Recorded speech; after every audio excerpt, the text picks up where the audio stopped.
Hello everyone, I'm the Nerdy Fool and welcome back to Rogue Trader. We find ourselves on this feudal world, investigating why they haven't been paying their taxes properly. We saw a pretty horrific burning of several mutants, which leaves a question of why do they have so many mutants on this planet? And now we've been invited to a feast. And I'm guessing the mutations have something to do with this blue rock that's around. We're definitely not drinking in the wine in their fountain surrounded by that mysterious blue rock. We also were cursed by this statue, which has given us a permanent drop to our fellowship until the end of this mission. Which isn't a big deal because fellowship isn't really our focus, but it's a thing. With that out of the way, let's start the feast, I suppose. Hello, Governor. The Governor's hand reaches for the amass, but flinches under your gaze and abruptly changes trajectory toward the appetizers. Today is a very nervous day, Your Celestial Highness, and when I feel nervous, I eat and drink and eat again. That is just the way I am. But Emperor have mercy, the food today is to die for. Would you like to have some? I recommend you try the fried alceront, whose horns were still goring my hunters just the other day. And here we have some five-tailed perfidious in stewed black-eyed sauce. These fellows need to be eaten quickly before they scurry off the plate. As for the side dishes, you simply must have a taste of these crispy blabeard shells seasoned with blue glut. This spice scorches your tongue, but follow it with some amass and it will feel like the waters of life itself. Athletics to attack the giant alceront ham, agility to vanquish the five-tailed perfidious, carouse to defeat the blabered shells seasoned with blue glut. That's super weird. And these ones are actually using my stats, so I'm not using my allies. Okay. It's weird that it takes skill checks to eat food. Thank you, I'm not hungry. The only dish I want is called the Warp Dam Tithe, and I want it served to me this instant. I'm wondering where to start. Should I cut out your blabbering tongue, or just strike you down now and not beat around the bush, or grimace in disgust?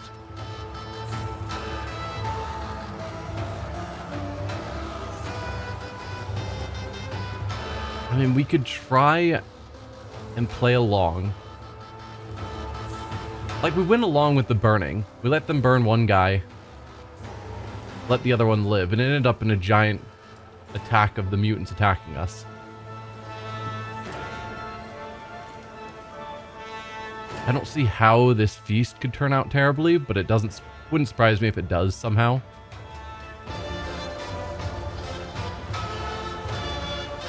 I guess I will try and eat some ham. I'm still shocked that there's a skill check for eating some ham. Attack the giant alceront ham. We failed. You sink your teeth into the greasy ham and slowly chew the brackish, fibrous meat with all of your might. At the seventh bite, your jaw begins to ache, and you're forced to give up the fight. Gain the heavy stomach effect, which is the character's strength and toughness in the next combat. This is a one-time penalty that disappears after the combat ends. The leg of alceront has gotten the better of you. You are so full that any careless movement will put you at risk of the meal fighting its way back out.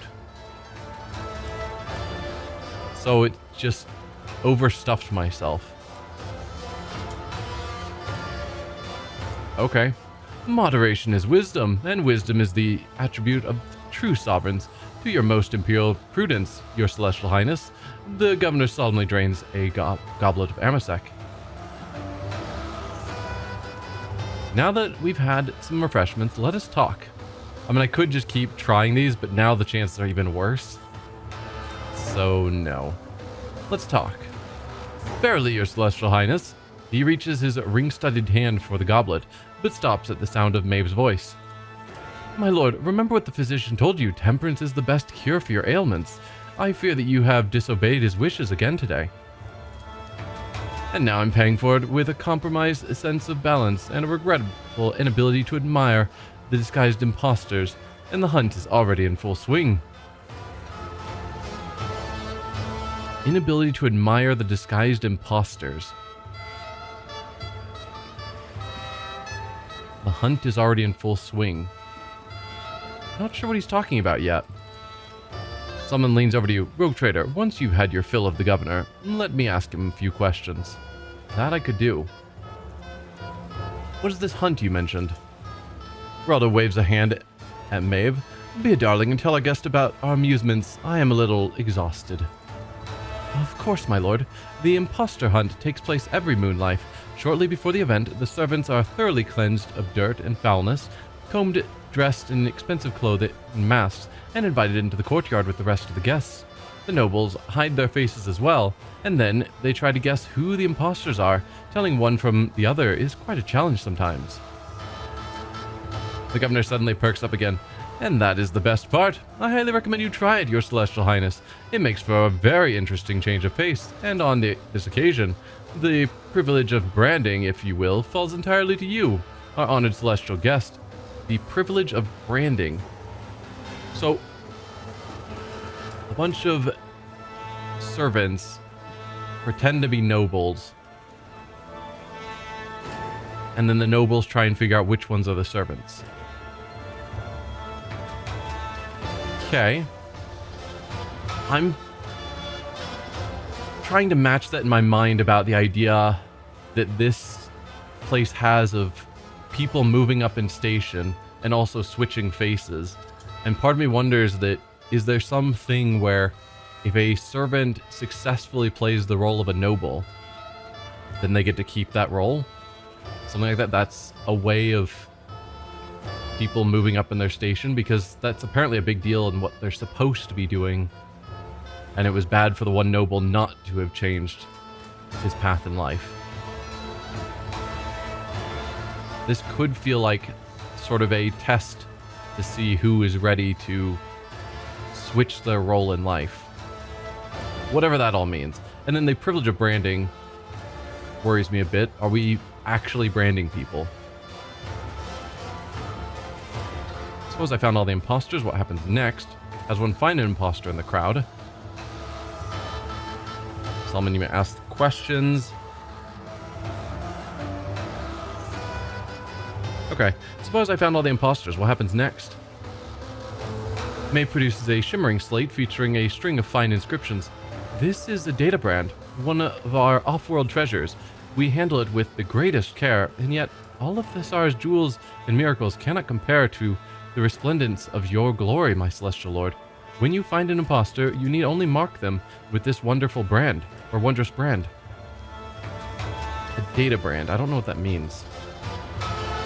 Analyzing. This brand is the property of the Idax Venteris food factory.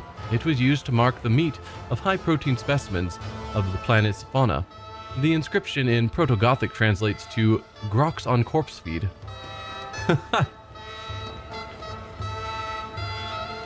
So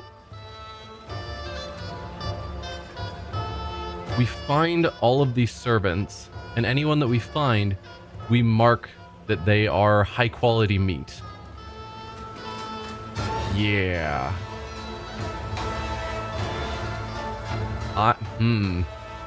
That's not sounding great to me. At the end of the hunt, we hold a great feast. Yeah, again, that's what I'm talking about. If you guess at least one of the imposters, you will win a fine prize. If you guess all four, there will be an even more special reward. I remember at one of the hunts, a servant played the role of a baron so well that all the lords unanimously granted him favor and let him keep the title and privileges of the nobility. Such a thing rarely happens, but who knows what the evening will bring. For tonight, it is you who will determine the worthy, my celestial lord. That's what I'm talking about. The ability for servants to move up and become a baron. The changing their fate. Did you just admit that there is masquerading rabble among the Thessarian nobles, illiterate with no idea how to collect tithes or buy throne, that actually explains so much? The proctor scoffs and glances at the enthusiastic guests. Go ahead, Governor. Commence your charade. The sooner we start, the sooner we finish. The governor lets out an audible gulp. It shall be done, Master Judicator. How does one find an imposter in the crowd? By the way they talk, by their lack of restraint. The unfamiliar delicacies overwhelm them so much that they lose control. Imposters are often scared of the responsibility that has fallen on their weak shoulders, and they try to stay close to the real nobles and imitate their rarefied manners. During the hunt, it is most worthwhile to pay attention to separate groups where conversation has already started. A frightened imposter will probably try to hide behind other people's backs. That's all I know, Celestial Lord. Okay. I mean, I'm just hearing about imposters who can't handle, let's see, what did she say? The delicacies overwhelm them and they lose control. And here I'm seeing the governor who is unable to keep control of his eating. He said something about lacking his balance. I'm just saying. Feels like the governor could be an imposter. Particularly since he's wearing someone else's face. Alright, Solomon, you may ask the governor your questions. If I can amuse the esteemed Judicator with conversation, I will only be too glad to. I don't think amusement is what he's looking for. But of course, I have always wanted to try my hand at casual small talk. Solomon folds his arms and imperiously over his chest, somehow becoming even taller in stature and broader in the shoulders. Tell me about the Laceraxes, Governor. Such fascinating creatures. Where did you get them from? I think that was what these creatures were called. I cannot tell you off the top of my head. Are there not many planets that have Laceraxes? I believe I received these beasts a long time ago as a gift. Solomon, are you sure this is small talk and not an interrogation? Commerce succeeded. It is well known that Laceraxes can only be found on Xenos, which is one of our primary planets. Coercion, which we have 100% on because of Cassie's awesome skill. Lend cold suspicion to your voice. A long time ago, do Laceraxes even live all that long? I mean, they could have been breeding them. That's not saying much. It is well known that Laceraxes can only be found on Janus. The governor throws up his hands. Can they? And I was sure that they were a common beastie. I might have embarrassed myself there, but I would be glad to talk about something else. Do not judge me harshly. I'm just trying to get into the festive mood as best I can. We can certainly change the subject. I would like to note that I find your youth-extending face transplant procedure amazing. Does the Sara possess any other unique knowledge or items brought over from your homeworld? What is that world called, by the way? Ah, my native Idex. Unfortunately, I have not introduced much from it besides the art of changing faces, but perhaps the Celestial Lord has taken a liking to some of the Thesar's original creations. Did he mispronounce his homeworld? Yeah. I feel I cannot say. I think I quite enjoyed the local fashion. Maybe I should take a few costumes away with me. I mean, I have no problem with that. Having some feudal world get-ups just to look fancy. A costume party on our ship. You cannot pronounce the name of your homeworld, really? Yeah, that's what I'm saying. Wink at Solomon and take the comm bead from your ear. I was presented with this pearl that whispers great secrets and mysteries. What a marvel! I was told it's an artifact from Idex.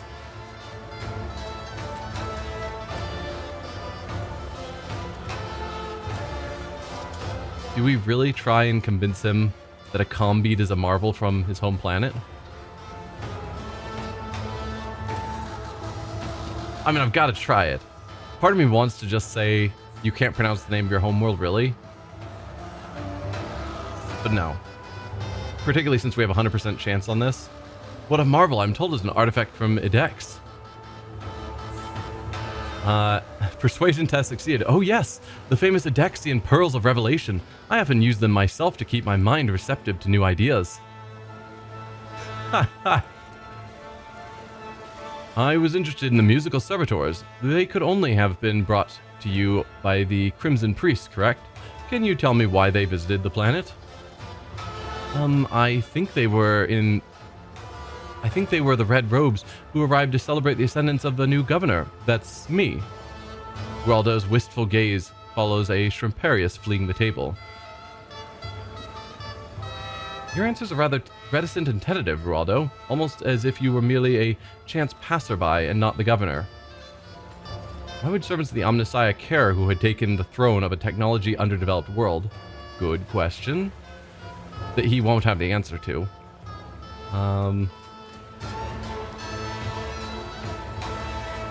Your answers are rather reticent and tentative, Geraldo, almost as if you were merely a chance passerby and not the governor. The man's face becomes stretched to the limit on its fastening, signaling deep offense. My celestial lord, I ask that you do not insult me so. I may not be used to having such lofty conversations, but believe me, I am definitely the governor of Thessara. I would never question your title, governor. Solomon gives you a long look, and the rogue trader hardly wishes to offend you either. Thank you for the conversation, governor. I have learned everything I wanted to know.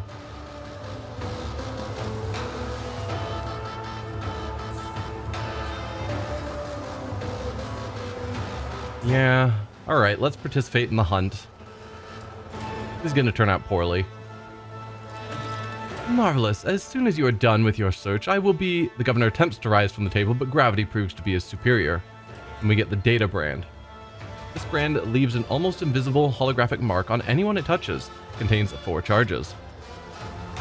Perhaps you should stay here, my lord. Maeve's gaze is full of genuine concern. I feel you may be right, Maeve. I will be waiting here, surrounded by savory dishes and plentiful amsec. Have a fruitful hunt, your celestial highness. Maeve, bring me a cup of amsec and make sure it's filled to the brim, comes an unexpected order from Solomon. It will be done, Lord Judicator. Solomon waits until Maeve is some distance away, then turns to you. I want to talk to you without the observer they have attached to us overhearing. He casts a sweeping glance around the courtyard and lowers his voice. Do you get the sense that what is happening raises questions that lack coherent answers? Absolutely. This is what they call a persecution complex, Solomon. No. You have suspicions about Thessarians. Why have you not taken any action so far? I mean, I'm assuming he's letting us do what little investigation we're doing before he just goes and guns blazing and arrests everyone. Don't forget that the Thessarians have been nothing but cordial to us so far. I'm uneasy as well on account of certain unusual circumstances. I'm going to ask him why he hasn't taken action so far. I've been gathering information. Taking any step before doing that would have been reckless. Now is the time to coordinate our actions and discuss the risks, which are high, considering we are both outnumbered and in unknown territory. I'm uneasy as well on account of certain unusual circumstances. Which ones in particular? Governor's strange behavior, the remarkably lavish gifts, the change in personality, and all of that just before our arrival. Governor barely managed to stay in his saddle, which is odd for a local nobleman. True. Governor's not Thessarian, and yet he seems utterly clueless about what is happening outside this planet. Remember the last mutant from the public execution? Something was off about him, and it wasn't just the physical deformity. Local beliefs was the tripe about altering your destiny. Yep. You've seen the writings of the Madman Fault, the Chronicle of Fates. It is lunacy bordering on heresy. The fact there was a mutant attack during a public execution with no clear or evident cause. Yeah. I don't like the governor is using every means possible to stall our inquiry into the tithe. All of these. I want to say all of them. But yes, we'll start with the governor's strange behavior. Remarkably lavish gifts, the change in personality, and all of that just before our arrival. You are not wrong. In particular, I would like to note the governor granting preferential treatment to our attendant. Perhaps he needs her unconditional trust to ensure that she does something or, on the contrary, remains uninvolved at just the right moment. The governor barely managed to stay in his saddle, which is odd for a local nobleman. Not too odd considering Geraldo's ravenous fondness for food and amsec, but an astute observation nonetheless. The governor's not Thessarian, and yet he seems utterly clueless about what is happening outside this planet. The fact he wouldn't recognize a comm bead, which is incredibly common. Precisely. Either he has had an experience so traumatic as to cause him to altogether lose his memory, or we are being played for fools. Yeah. The sculptor like Raldo is not a local, but more importantly, he is a sanctioned psyker. His work with locally mined stone may be a harmless pursuit, or it may not be. In the event, the fact that the governor employs a sorcerer who is working on his own project is enough to raise questions. The last mutant, something was off about him, and it wasn't just the physical deformity. Yes, mutation is a corruption that seldom leaves a person with a sound mind, but what the madman spouted on the scaffold and what he had done to himself was beyond the pale. The local beliefs, what is this tripe about altering your destiny? The God Emperor alone knows how many different cults of him there are. No two planets worship him quite the same way, but only a heretic would wax poetic about altering a fate that was ordained by the Emperor once and for all. Have you seen the writings of that madman Fault, the Chronicle of Fates? It is lunacy bordering on heresy. Not bordering, they are heresy writ large, but that is not what troubles me. What troubles me is that the madman succeeded in publishing them. And there was the mutant attack, with no clear or evident cause. The attack is unlikely to have been planned. It would look too messy, shall we say. On the other hand, perhaps that's the best this backwater planet can do when it comes to plotting and scheming. I do not like the way the governor is using every means possible to stall our inquiry into the tithe. Indeed, at first one could mistake it for sycophancy and an attempt to appease the celestial guests, but the longer it goes on, the more apparent the criminal intent behind the stalling of the inevitable becomes. And what is your conclusion? I have a theory, but I would like to hear yours first, lest my opinions influence your reasoning. The Sarians have failed to gather their tithe and are now distracting us with smoke and mirrors. Possible. We are being led into a trap of some sort. Also possible. Wager this is a cult. The predicaments I get into usually involve a cult of some description. Maybe. We would definitely need more information than that than just saying, it's usually cult, so it's probably a cult. The Sar is not what they are making it out to be. Not a feudal world with a primitive population, but a forge world, or else an industrial one. The point of the deception is to pay a smaller tithe. Could be. There's definitely some higher knowledge going on. We have servitors, even though they aren't well maintained. The animals that had cybernetics also strikes me as odd. And then we also found a crate that had some artillery shells that shouldn't be being manufactured on this world. There's something in Thasar's atmosphere that alters the human brain. Sooner or later, everyone who lives here becomes a clumsy idiot. You tell me you're the sleuthing arbitrator? I mean, it could be that there is something Forge worldy going on, but I'm sure the more important thing is that the weird stone that they're carving and they use for their rituals and whatnot. That feels like the bigger issue at the moment. And maybe the Forge World and Industrial is what they're doing primarily with that stone. But the stone, I'm sure, is the key thing going on. Everything seems to revolve around it. Which makes me think it's a cult of some sort, but this answer is just terrible. It's probably a cult because I'm usually getting involved with cults. We're being led into a trap of some sort, I think, is the safest answer. Likely so, but while we are ignorant as to the nature and purpose of this trap, we have nothing concrete to go on and can only stay on our guard. My hypothesis is that this is not about the tithe. That is merely a pretext to keep us here long enough, but what for? We should play along for now. Let them think we've taken the bait, while we wait for an opportunity to seize control of the situation. For that, we need to agree on a signal to launch a coordinated attack.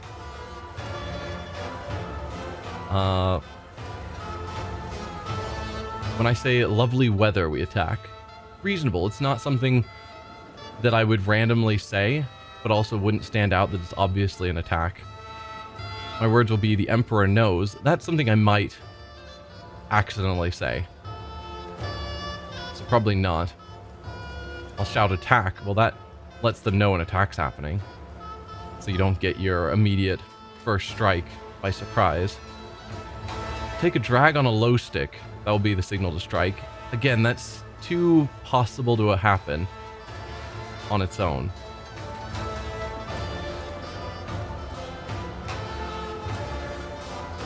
I'm gonna go with lovely weather. When I say lovely weather, we attack. Understood. Hopefully I remember.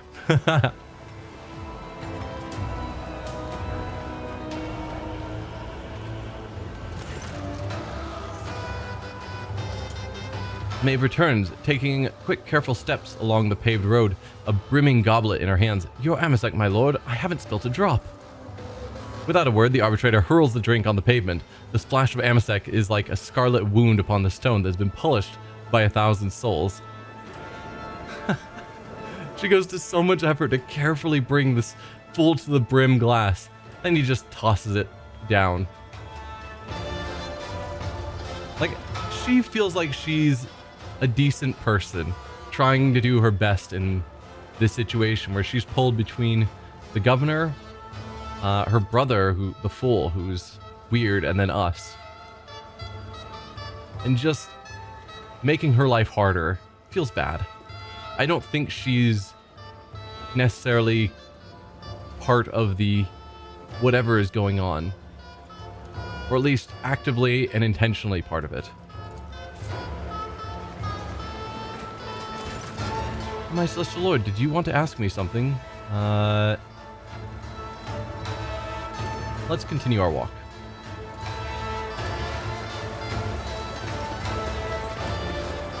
Alright, so we are trying to find who are the fake people. The fake lords. I still think it's the governor. At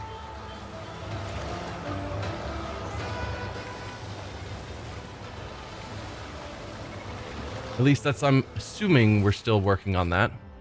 Yeah, find the imposters. Identify 4 disguised servants and then mark them using the data brand. Accordingly to the lady-in-waiting Maeve, imposters are often found hiding among groups of nobles. The game will end as soon as the rogue trader tells the governor that he wishes to proceed to the final stage. What a life to own entire stars.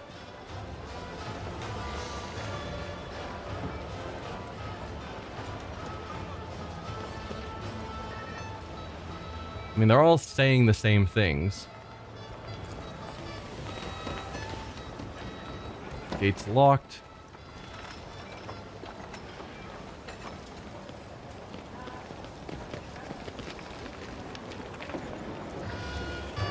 All right. Won't tolerate weakness.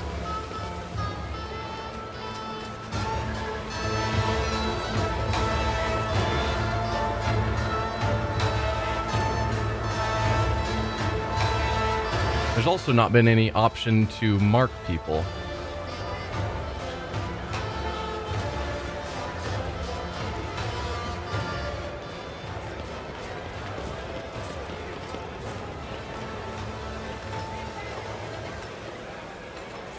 So I'm not sure how I go about finding people and marking them.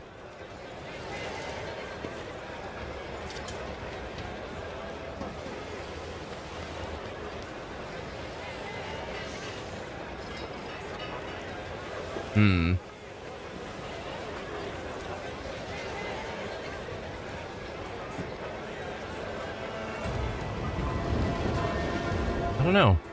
We talked to everyone over here that we could.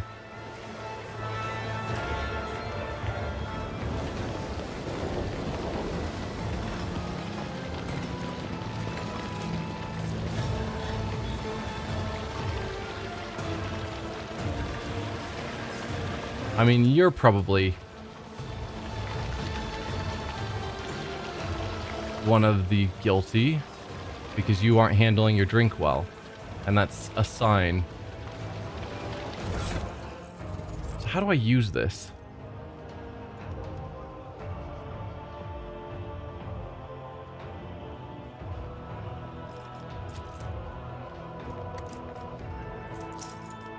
It's a key item. of some sort, so I can't just...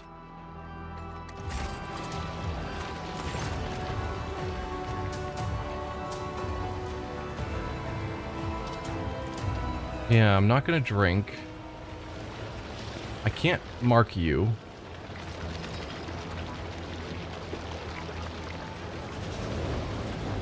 Which I would assume would be the one I'm supposed to mark.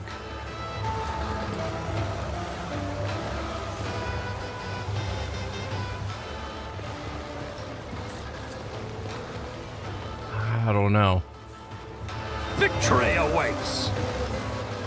Let's head up here, I suppose. We've already looked around there.